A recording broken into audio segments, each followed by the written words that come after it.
right? That's right. From any Ethereum community. Platform is used as the operating system. It's like Windows or Mac, yeah? And what we're building is like the applications on it, like Google Chrome or Photoshop.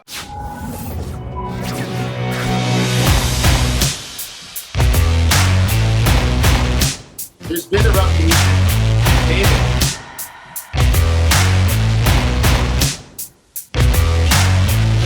Democracy, poverty reduction, and cryptocurrency. Communities get their own currency. Decentralized social networks.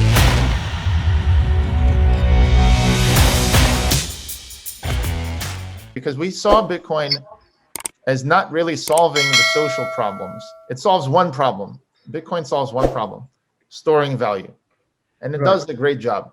Honestly, I used to think that if something better came along, people would get off of Bitcoin. But now I believe that the people who are left on Bitcoin are just going to have even more valuable Bitcoins because everyone else who left, I don't know. Basically, I'm worried actually that Bitcoin will never be killed off because solving store of value is like, it's done it. There's nothing more you need to add to it. So even if something is better, like lesser fees, faster, they'll say, oh, I don't need faster. I'm okay with lesser fees because I'm almost never taking my money out, you know? So, but it doesn't solve anything else. It's like gold. Gold exists, but it doesn't help poor people in the world. You know, it doesn't help to fund students and give them a stipend in a university. So effectively, it'll always. So even though it might not never, it might never solve the problem of peer-to-peer transaction network. It will still hold its value from the store of value perspective. It may or may not. I mean, honestly, this is a network effect question. It's like saying, will the English language always be around? The answer is yeah, until people switch to something else. And if a critical mass leaves, then it will drop. It's really because what is the difference between like Litecoin and Bitcoin and like all the other clones of Bitcoin? Only that Bitcoin is like a name recognition and it came first, you know? So but Litecoin, I believe, is meant to be for smaller transactions. CEO of Litecoin, he says it was basically for, to pay for smaller transactions, and Bitcoin is meant to be for bigger transactions. But architecturally, I think I'm sure you can expand on that. But I think I'm more interested in understanding and just for my own knowledge. So I understand that on Ethereum, Ethereum platform, you can hold any cryptocurrency, right? Or anything for that matter, right? That's right. Ethereum Platform is used as the operating system. It's like Windows or Mac, yeah? And what we're building is like the applications on it, like Google Chrome or Photoshop.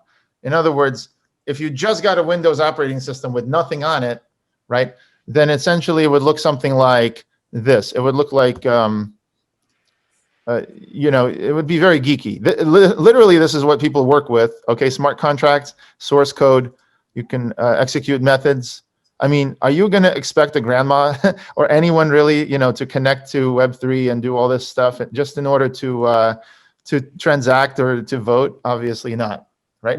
So there was a time when computers were like that too, right? I mean, I and my team worked like this, right? And there was a time when people actually used, this, which is like a text editor, Nano. They even use something called a visual text editor, VI. I mean, it's not very visual in my opinion. So, today people at least use this, right? At least they use something like graphical user interface. But the point is the windows and the menus and the buttons and the mice, that's what made people actually use this stuff, right? They would imagine having this for 20, 50 years and saying, oh yeah, one day people will adopt it. Like, no, like people need to, stop and make a user-friendly version. So similarly, people are not really going to adopt this, Binance Bridge. They're not going to really go and try to get their tokens on the other chain using Binance Bridge this way or that way. And by the way, it can lose your money. It lost some money that I tried to do. So the idea is, no, you need something more like the Intercoin app, which I'm going to show you in a moment. But I guess to answer your question that, we're creating the applications on top of the operating system. And that's how we're going to get people to actually use it. Join the intercoincommunity.org. Literally just go to community.intercoin.org, right? Yeah. And sign up. And then what I'd like you to do is if you have any questions, don't be shy. Start a new topic, right? And just, even if you don't have any questions, just introduce yourself. We have a thing here, like it's going to show up like introduce yourself. And we're going to reach out to you, because what I want is not just for people to invest in Intercoin. I want people to understand Intercoin and to get involved and join the movement, right? And we can only do that if we are all kind of communicating and we're all building it together. So thank you very much, everybody. You know, you could either drop your email in the chat if you haven't already, or just sign up on the site and we will circle back.